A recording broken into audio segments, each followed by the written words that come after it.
What's up guys, Game Nut here, and welcome back to some more Madden 20 Ultimate Team. Hope you guys are still having some fun with the game, man. I definitely am. I'm enjoying the grind, and I want to thank you guys so much for the support so far on the start of the year with Ultimate Team. The first two episodes, you guys obviously seem to be enjoying the series, and I'm having fun making it. So, of course, we got to pick things right back up from where we left off in the last episode and continue to build on this team. Now, if you guys already spotted it, if any of you guys got an eagle eye out there, we did already make a change. If you saw it, it is our starting quarterback, Russell Wilson. Obviously, we brought this guy in last episode, but we're not getting rid of him. I finally went ahead and finished all of his solo challenges to get his 86 overall theme king, and now his power up sits as an 87 overall, and you guys see the stats, man. He's just such a well-balanced quarterback. 79 speed, 83 throw accuracy short, 90 throw on the run. This Russell Wilson card definitely going to hold things down now with that upgraded stat boost. So as you guys can see, that's not the only change we're going to be making on the offense today. We do have a couple of new players that will be joining. First, for our receivers, Marquise Brown Hollywood. He had a nice touchdown in the last episode, I'm not gonna lie, but at this point, a 74 wide receiver,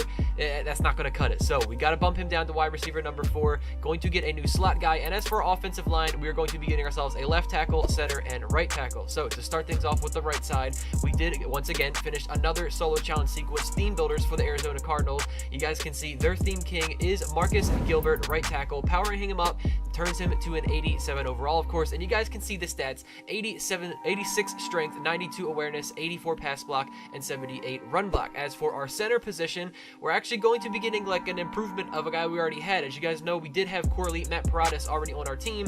Once I finished the solo challenges, or part of them, for the MUT Superstars, I ended up getting one of the free 84 to 85 overall elites, and I decided, you know what, let's go ahead and just pick up an upgraded center, the one we already have, get his power up, and put it all together. And you guys can now see our new center, Matt Paradis, is now sitting as an 86 overall. And last but not least, for the left tackle position, for 79,000 coins from the Redskins, we will be picking up 86 overall Trent Williams, turning to an 87 overall, of course, because you guys know we're powering up everybody. You can see the stats. This guy looks like a beast as well. 87 strength, 88 awareness, 84 pass block, and run block. So that is going to do it for all of the offensive linemen joining our team today. You guys can see we now have ourselves the new left tackle, center, and right tackle. All I gotta say is Mark Ingram, Russell Wilson, they better be happy since we got some new big guys up front to protect for them. But we do have one more position on the offense, and that is going to be our slot wide receiver. And this one might surprise you guys a little bit. I went ahead, once again, finished another theme builder sequence. Can you guys tell that I've been grinding this game a lot? I did it for the Patriots to get wide receiver Julian Edelman. I'm not gonna lie,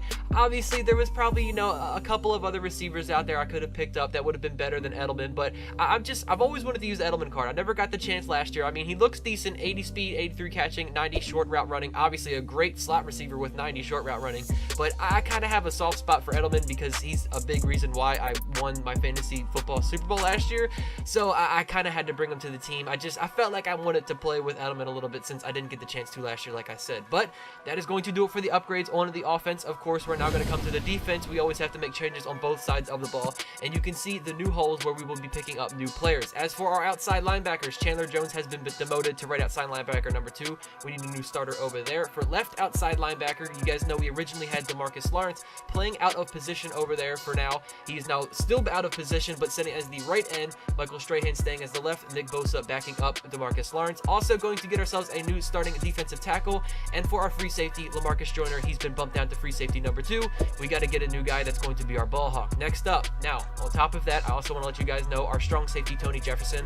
I also went ahead and put one power up level on him. I think it cost, like, I don't remember how much training, but basically he went from an 81 to an 84, so he saw a slight stat boost. And as well as our MUT Master Pat Tillman, with all the grinding that I've been doing, we got quite a few collectibles. He's now sitting as an elite version, 80 overall. He's definitely coming along very nicely now with 80 speed, and that's the guy that I've been using kind of like in the middle of the field. So starting with the lower of the upgrades, we're going to get crazy here in a second. We're going to pick up Gino Atkins for our defensive tackle, powering him up, of course. And you guys aren't going to be seeing too much of Gino Atkins because if you guys don't know, I do run a 3-4 defense, so defensive tackles are very situational for me. I don't put them into the game all that often. Now, for our right outside linebacker, 130,000 coins. Yes, we will be picking up Jadeveon Clowney. I kind of hope that this guy gets traded to my Ravens. I know it's probably not going to happen. Just wishful thinking, but you guys can see, of course, Clowney, you already know the drill, powering this guy up as well. Now sits as an 87 overall at right outside linebacker with 79 speed, 80 tackle, 88 play recognition, 82 block shed, 85 power move. On the other side, pairing up with Jadeveon Clowney, yeah, I told you guys I was going crazy, man. We picked up core elite 87 overall Von Miller. I ain't going to say it. You guys already know what we're going to do. Powering him up, he now sits as an 89 overall. And look at this dude. 79 speed, 85 tackle, 86 block shed, 88 power move. Von Miller looking like an absolute monster. Or should I say monster? Oh, okay, I'm sorry. That was cringy. Anyways, next up, we have one last position to fill in our defense. It is obviously the mystery player. You guys know it's the free safety spot, and we will be getting none other than the newly acquired ball hawk for my Baltimore Ravens, Earl Thomas. You guys don't understand how excited I am that Earl Thomas is on my team. The team that I root for every Sunday, I now have Earl Thomas in my secondary. I still cannot believe it. If you guys don't know, I did went ahead, bought him off the auction house for about 120, or I think that was 130,000 coins. Powering him up, he now sits with 81 speed, 88 play recognition, 90 zone coverage, and 78 hit power. Of course, I want to as well put an X Factor ability on him. If you guys did see that, I'll show you it just in 1 second. But as we come over to our defense now, look at all of these changes, man. Our defense is looking nasty. Jadeveon Clowney, Von Miller on the outside being our pass rushers, and Earl Thomas being the ball hawk free safety up there. And as far as X Factor ability, as you guys can see, it is called Zone Hawk. Basically, he's going to get more catch knockouts and interceptions in zone coverage. Now, we also do need to show a little love to the special team. So, you know, I might have went out there, dropped 130,000 coins on the best kicker in the world, 88 Justin Tucker with 87 kick power and kick accuracy. I also decided to pair him up with, you know, a 76,000 coin, 86 overall punter, Sam Cook, also from my Ravens, 82 kick power, 86 kick accuracy. And we're also going to need a guy to field kickoffs and punt returns as well. So I decided to get the fastest man in the game, 90 speed Tyree Kill. Now, I know what you guys are thinking. Did I really go out there, buy Tyree Kill's power up, get him all the way up to an 86 overall just to use him as my kickoff and punt returner?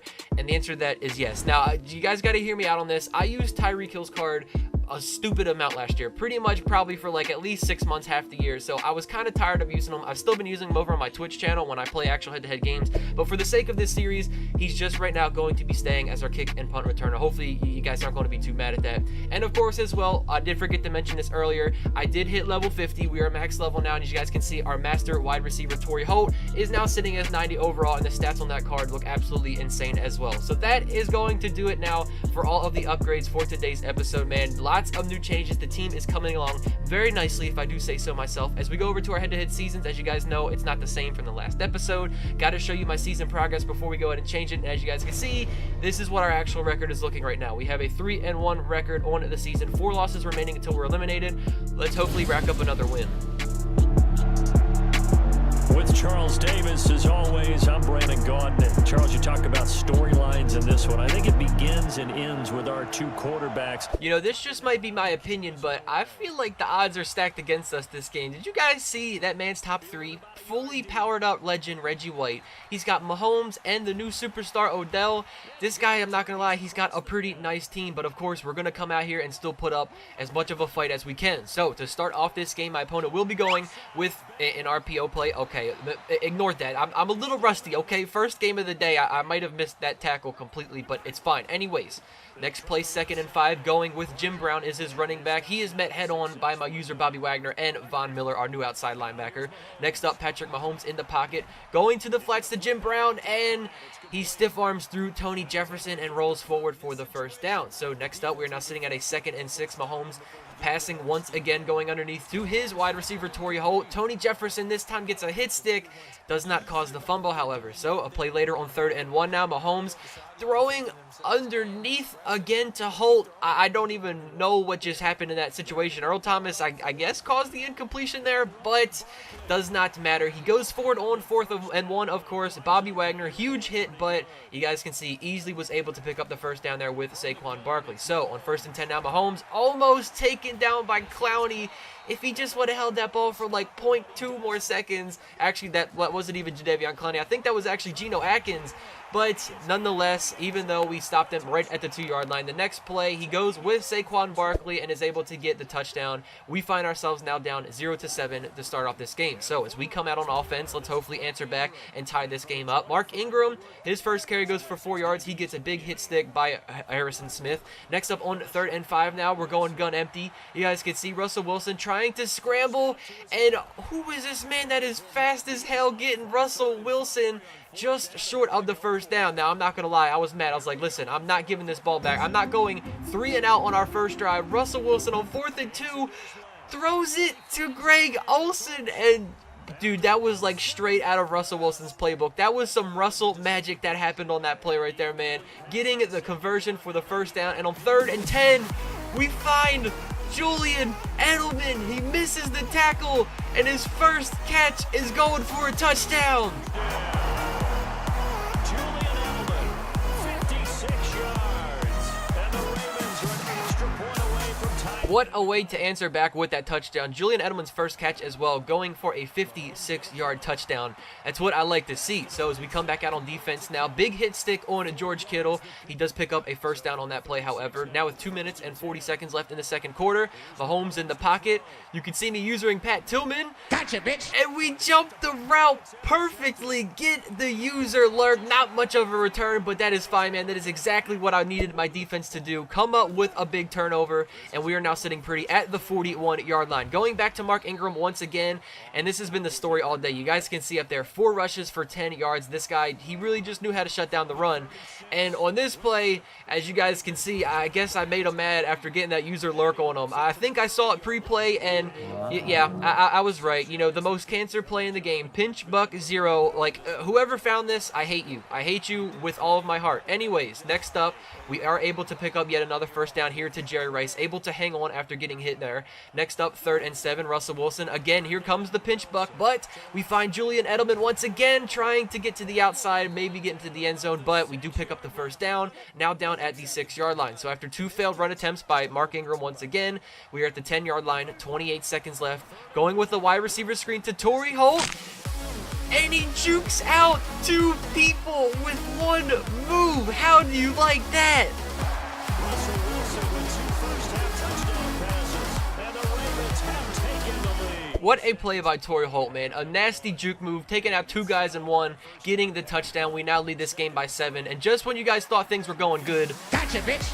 it got even better. Psych, you thought I was going to say bad. Earl Thomas, his first interception on our team, and it goes for a touchdown right before half. Let's go. So a pick 6 there out of the nickel. What a costly turnover by my opponent, man. Literally with just 13 seconds left, all this guy had to do was just like maybe run the ball, but he tried getting greedy, maybe possibly getting a field goal out of that drive last second, but Earl Thomas made the huge play, giving us an additional 7 points, now up by 14, and the reason that was so big because we now have the ball at the start of the second half, as you guys can see, with the chance to go up by another touchdown. Oh my goodness. I take that back. Pat Tillman with the nasty interception. I'm not going to lie. I really didn't think that he was going to be able to make that play there. I thought Jerry Rice was going to run by him. However, as you guys can see, it's all right. I'm not going to worry too much yet. We're still up by 14 points. So you guys can see there, threading the needle to Tyree Kill. Once again, a great catch. Now on a 3rd and 2 for Patrick Mahomes. Once again to Tyree Kill, and he's going almost to the end zone. Earl Thomas, again, another huge play, comes up with the big tackle, stopping him just short at the 2-yard line. However, despite the big play by Earl once again, you guys can see Jim Brown on the fullback dive, goes in, gets the touchdown, and now our deficit, or my opponent's deficit, has now been shortened to just 7 points. So, I'm not going to lie, I'm not getting too worried just yet because, you know, my offense has still been moving down the field. All we have to do is, you know, just continue to keep picking up first downs and moving this clock. As you guys can see there, Julian Edelman, another amazing catch, now with 4 catches, 107 yards on this game. Guy is just absolutely killing it, just like he does in real life for Tom Brady. Dude is literally just everywhere, constantly picking up first downs. Next up on 2nd and 10, going to our tight end Greg Olsen underneath. He gets his first catch of the game, and it's a big one, another first down. A play later, now starting into the 4th quarter, Jerry Rice on the slant route, going all the way for it. Once again, another first down. This offense is moving, man. Russell Wilson with 172 passing yards on the day. Going back to the run game once again, and it's been the same story. I tried all game, but Mark Ingram, even worse. 9 rushes for 14 yards. You guys just saw it. Obviously, we need to completely abandon the run game at this point. And on 3rd and 8, Jerry Rice moving like a 73-year-old man there. I don't understand why wide receiver screens, when you throw it, your receiver stands there like he's just been, like he's a deer in headlights. He doesn't know what to do. But, however, it was 4th down. We had to take our field goal, but I'm completely fine with that. We chewed a lot of time off the clock, and we are now up by 2 possessions. Obviously, my opponent's chances of winning here had just gotten a lot slimmer because of that. All we really need to do is just get 1 turnover, and this game is over. So, You guys can see they're threading the needle once again. Gotcha, bitch. On the following play, however, Pat Tillman, once again, our second user interception with this guy, and we take it all the way down to the 42-yard line. And right after that interception, like I said, all we needed was one last turnover. The game gets paused, and you guys know what's coming. Your peer has conceded the game. So there you guys have it, man. That is going to wrap up today's episode. You guys can see our now updated schedule. Now with a 4-1 record, only 3 more wins to make it to the playoffs, and we still have 3 losses remaining until we get eliminated. As you guys can see, of course, showing you my season progress. Obviously, not skipping any games. I didn't, delete any losses or nothing like that. But this is the team, man. Like, they're definitely coming together. The only thing I was a little disappointed about was, like, Jadeveon Clowney, Von Miller, they did not even show up that game. I don't know if my opponent just had the best O-line in the game currently or what, but those guys did not get any pressure, no sacks. Like, I would have been happy with just like 1 sack from one of them. But anyways, guys, like I said, that is going to do it for today's episode, man. I hope all of you guys did enjoy. If you did, be sure to put a thumbs up on the video, subscribe to the channel if you guys are new. Thank you guys so much for the support so far at the start of Madden 20, and I will see you all in the next one. Take it easy, guys. Peace out.